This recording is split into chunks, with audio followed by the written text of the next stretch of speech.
Para alam mo po, ipapaliwanag ko po sa iyo, sir, kapitan. Kung saan ang awa ko naman sa mga taong naakit, nakakaya. Ngunit, nahirapan, nasasaktan, at pagdurusa. Kaya, kuha ko po sa iyo, bago ka man mamasok sa akin, at bago ka magsalita sa akin, na alisin ko ang dumi sa bakura. Excuse me, wala akong bakura. Wala ako dumi sa bakura. Kung mayroon man, isang bangungot ang nakaraan, masaklat, masakit, at hindi ko makalimutan mo. Di ba? Ilang beses na ako nanghingi ng tulong. Natulungan ba ako? Hindi. Ilang beses na ako humihingi ng lumapit sa magpitan. Mula sa sarili ko, mula sa kapitbahay ko, ano sa to? Tinigil ko na lang. Namatay na rin yung papa ko. Hawala kasi hindi ko natulungan. Di ba masakit yan? Kasi bago sila tumatakbo pag yung naging kapitan. Natakbo sila eh. Parang sinasabi, hindi pa sila pa ako nanumakit na, pero napakama. Parang na alam nila, sa mag-anak nila, ng tao na ito na sa akin. Pero ang ginagawa nila, may kinikilingan sila at nakakasihan. Diba? Aminin ko, mabait ako sa mabait. Pero dahil sa kinakinig ko nila ako, nagagawa ko pinapakasaman ng aking sarili para sila. Alam ko mali yung magiging sabi ko. Kung nag-tapper ka man, kasi mga sinasabi. Kung sabihin mo na isa kong supporter sa aming Pinosipin Presidente, gawin mo ang karapat-dapat. Dahil hindi ka naman ikaw lang mag-isang tao na sumusupport. Ay, ang dami natin. Ngunit, magpaplastika na ito. Diba? Eh kung hindi ka nakaragas ng isang pangungo at naghihira, nawala ang buhay mo, nawala ang mga sprite mo, diba? Inabuso ka pa, pinapastos ka pa, pinapahiya ka pa. Sir, kung may tama ka pag-ibig, alam ko kapit, hindi ba yung kapit ka eh. Diba? Pero sana marami mong buwan ko sa inyo. Sana bihawan sa inyo may hana. Pero yung mga sinasabi mo, sir, baguhin mo yan. Hindi ko matagal ka po. Kahit sana magpunta, malaya. Daladala ko ang aking prinsipyo at kaalaman. Hindi ako makapagtapos, pero may sarili akong panindigan at prinsipyo. Huwag mo akong paunahan. Dahil yung ginagawa ko, bilang pagpapaayo ang pagpataanan, para rin sa kapuboto din sila, para hindi sila makatulog sa akin. O pag hindi rin sila makakasala, ulit, magdagdagan ang kanyang kasalanan, at kasi katulad ko din na inaati-ati na po. Ayaw ko rin dito na mangyayari din sa kanila yun. Kaya, may pagkakakalita ako. May pagkakulang ako. May nasasabi ako lang sa inyo. Diba? Pero alam ko, nakakasakit din ako, isa mo itinatapit yun. Kasi nagsaktan kayo, sabihan, siguro doon siguro nasaktan yung sinabi ko. Biglawan, malay ko din ako. Hindi ko naman sana yung sasabihin mo kung puro ka naman matutinumuta. Diba? Hindi ko naman sasabihin mo, gagawa ko yun. Dahil magising kayo sa pagkakuhan.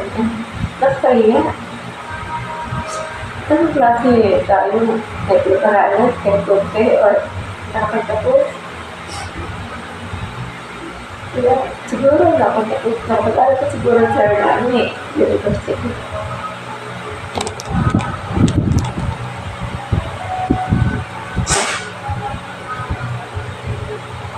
Ngayon po, yung mga magulang ko, ito po naman sila sa akin. puno sila pag malas. May mga anak sila na mas nagtip kami na mahali ako.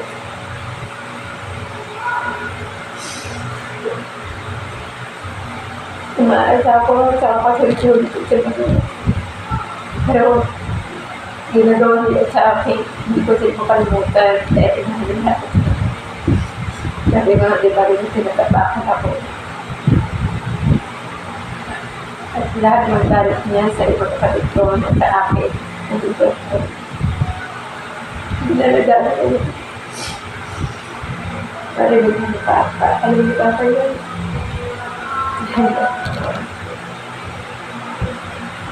Ito lang ko sila na nagpapag ni Papa. Pinatapulit ako. Namatay siya, hindi lang ako yung pinatawagan. Hindi lang siya. Patawagan ako yung pinatawagan. Hindi ko alam. Pinalaman ko sa lahat na. Pero, nung malubuhay siya, pinagpilit ko sa balitang ko. Tama.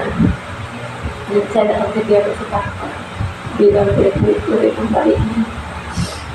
Dahil natin sa rin niya sa Papa. Nahirapan. Dahil mga ibang kapatid ko. Pero bakit? Kaya ba na? Alam mo ba yun, Jer? Kasi marami ko nakawag na ka.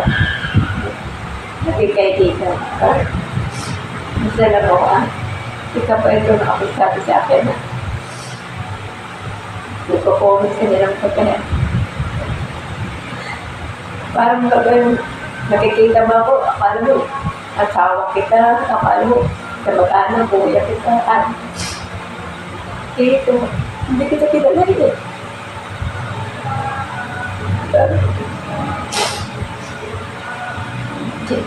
Sige, sikapin kita na sila siya para makakulaan kita. Kasi hindi ko nagustuhan naman kita. Hindi ko nagustuhan.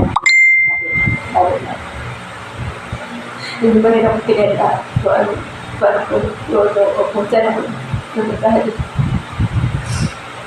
Hindi mo kabisado ang buhay ko. Sabihin mo, alisin ko doon. Gawin sa bakuhan ko. Pwede ba ba ako gawin ko? Bakit? Wala ka bakit? Kasi dahil nila.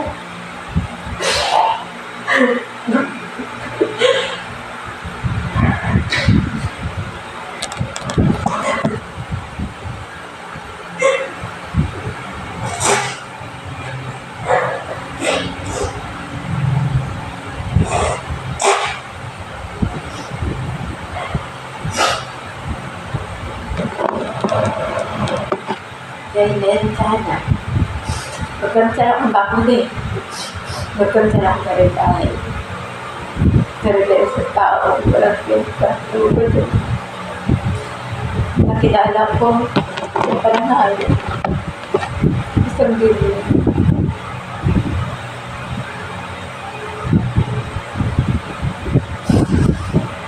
Kaya, sino ka naman dapat may yaman? Sino ka naman dapat may titipid? Kasi ba sinasabi mo? Ipilitan ako na nakaiyak at nakaluhan. Kasi hindi ka naman marunong pagkatawaan kita. So kapag-ritan kita, o pagsasaklanan kita. Hindi ako nagkakakan sa iyo. Kaya sabihin pa kapit ka. Bakit? Dahil ka magsalita. Alam niyo na ang buong iwan. Sabihin mo. Nilasaktan ka pa sinasabi ko. Hindi mo sabihin guilty ka. O gawain mo. Ganun lang ko. Ano ka kasakit ko? Ano ka kasakit doon sa sinasabi ko? Hindi naman tao kayo. Tao rin ako. At ako rin nahirapan. Sinasabi ko na ito ang tamang loob ko sa ibang tao. Pero ang ginagawa ko sa ibang tao, pagpapayo, pag-iingat. Kasi kahit saan ako nagpunta, puro may mga patay. Puro may pinapari. Siyempre, i-release ko na ng kapitan ko. Bago na pinatay yung tao, hindi na ko nagtanong yung gamit. Galit na galit sila sa akin, bago sila pinatay. Hindi ko na nagtanong yung gamit sa kanila, pero hindi na ako nagpaiyak ng bakit. Kung pwede pa lang nagkaroon ng kapitbahay, bigla na wala. Mas nakakamiss ka na may kapitbahay na kadiwara. Kahit wala ka kasalanan, nagkakalit sa'yo. Nakakatuwa nga eh. Kaya kung bakit, hindi ka eh.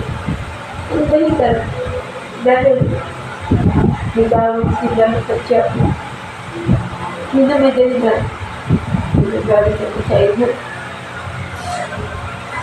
Kasi tayo tayo, hindi ko nakatulog. Isang lahi at isang nangalay tayo ugat sa atin. Kasi tayo naman.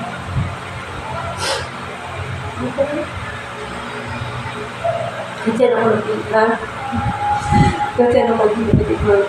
Yung mga tao pinita tayo. Hindi ko alam ba ano meron ako. Ba't ganyan? Puro na akong nervyos. Puro na akong lahat ng anak ko nagkaroon ng kopya. Hindi ko alam.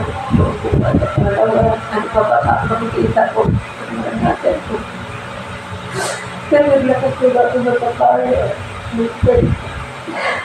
Madalang ko masakit na nandito ko tayo. Wala na pinigyan po magsalita ng may kakasakit ko sa kanila. Pero yung sinasabi ko, bago ko yung sinasabi, iniisip ko muna. Iniisip ko muna. Pinag-isip. Kapag alam ko na hindi isip, matahapon pa rin at gano'n pa rin dahil at may nakalita para pinapatay na nila. Tapos hindi rin sinisip, wala ko na lang. Diba? Eh, kung tuloy ka na loyalist at tuloy ka na awa sa isang tao na aking pinakatagot.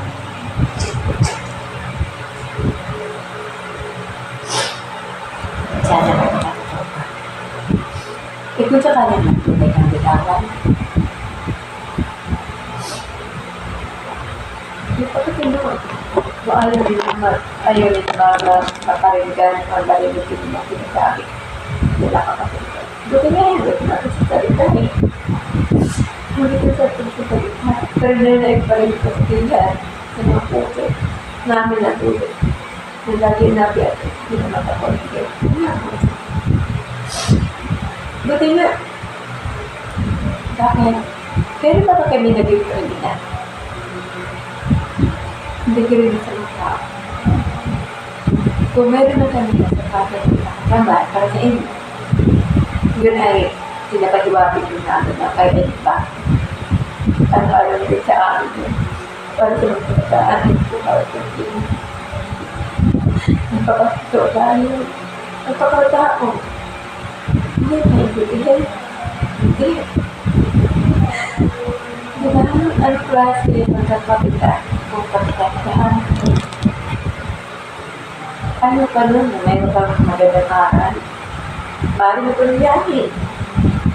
Mahal mo iko-content. Mahal mo ipapaliwanag ng mga tao habang hindi na lang ito pagkakapitan. Hindi lang mag-alam kung kaya hindi mo sabi ko pagbabawal at magagal mo gawain. Hindi ka kapag dalawa lang yun eh. Kung gusto nyo maging nasa lahat, sige, mahala ka. Kaya naman yun. Hindi eh. Gawin nyo. Kung ayaw nyo magbibig mo, kung ayaw nyo magpapakapong tao. Kung matay kayo, magnakaw kayo. Yun lang.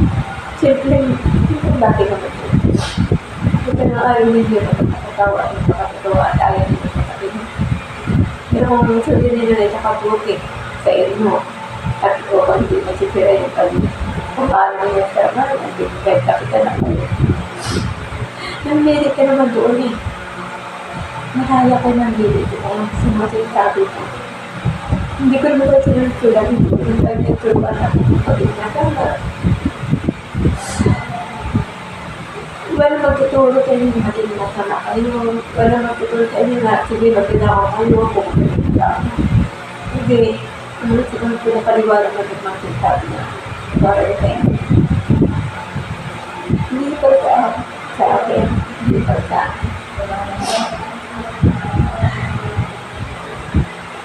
Kasi,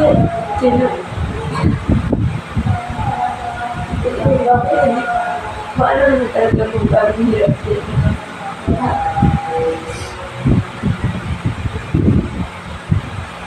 Kaya sabi ko nga, sir, kung ano sitwasyon namin, magpalit kaya tayo. Ikaw kaya ang sitwasyon ko na kaya mo ba ito kagabi? Kaya mo ba ito? Hindi ko ba ito kagabi? Pero dito ko pinupuhos sa pisto na. Nagpagdalaman ako na nagpagdalaman sa pisto. Lahat mga problema ko pinupuhos ko dito sa pisto. Wala ko pakialam para sa akin. Pero para sa buwan, ikaw pa lang nakaiyak. Nagkakaiyak ka. Gusto ko pakialam. Kasi, gawat may problema ko. Hindi ko na lang nagkaksabi sa ako ng nagkakaiyak. Hari ko lang sila naman. Talaga, diba lang? Kasi, pwede may sakit ako. Dapat ito ko ito maalita na hindi ako nakasari kahit nasabi. Pero pinapilit ko sila kita kung sa mga taong nalapit sa kanila na ibang kapatid, hindi mo sila. Ayaw ko sila at mga taong ginagawa rin sa pagkula sa bawat ito. At ako pilihan. Kasi hindi ka naman pinanganak sa mundo para makaparati ka lang sila.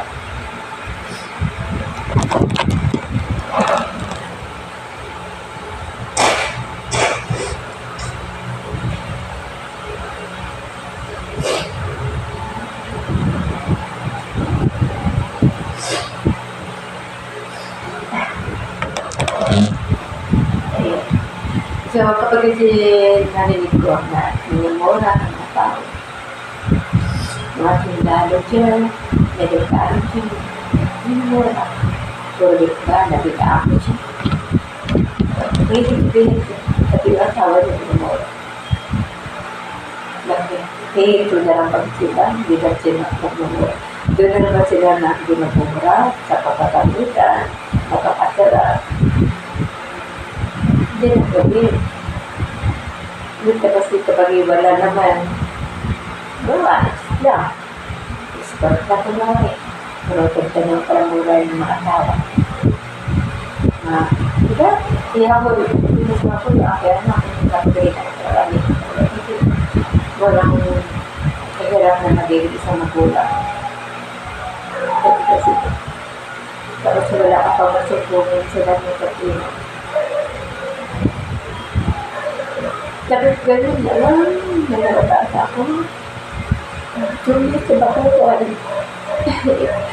Swerte naman kapag may bakuran ko. Kasi, ikakagawa ko siguro yun. At saka kung ano ba yun, pero meron akong bakuran, ano yung bakuran ko. Kasi lalo ko papagit na ako. Hindi ko dululisan. Pero wala eh, wala akong bakuran. May nagiging bastos ako kapag Diba, nagiging bastos naman kapag yung may narinig ko ng nababastos, saan ka order, saan ka kakaya. Binibalik ko yung sa kanila para magising sila at alam nila kung gano'n masakit ako sa akin.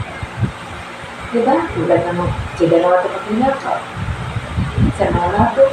So, namaghanap lang sila sa sila, dami sa mga marcos na nato yung nakawal at sila naman ito na nakaw sa mga marcos. So, pinapahid ba nila sa taong balang kasilangan at hindi nakawal ang sila. Pero pagkakit lang, tapos hindi ka makontento, marami, mangyera. Hindi makontento sa Facebook eh. Diba? So, sino pa? Ikaw na yan, nilakaw niya. Mahirap lang kami. Hindi na kami inabuo sa kami. Binigay sa yung bahay namin na wala kang taba. Kapaan sa kami may bagay sa yung pala, kami tulog na lang pala kami. Bulat ako yun. Ganyan na lang sinasabi niya. Lilisin ko yung bakit. Ano yun? Hindi lang nga. Siguro, kapag din ang siguro, siguro yung pang-barkarita. Na ang patay na, gusto na gusto na pakabuhay. Nagpanong buhay, gusto na ipagkay. Ngayon pa rin sila na ano, na nakaranas naman din, napatay na. Baka gusto mo yun, sir, na gawin tayo. Sitwasyon ko, ibigay ko sa'yo. At ang sitwasyon mo sa akin, kapatid ko na kayo. Maraming salamat na ako, sir. Sa mga pagpapayo mo na nakakakit, sir. Ay, ang mas malaki ko hindi kita kilala. At hindi ko rin ako kilala. Hindi ko alam kung saan ko nagagaling ang paki-comment mo sa akin. Hindi ko alam kung sino ang namumula ng comment. Kung bakit, dahil mo lang masasabi.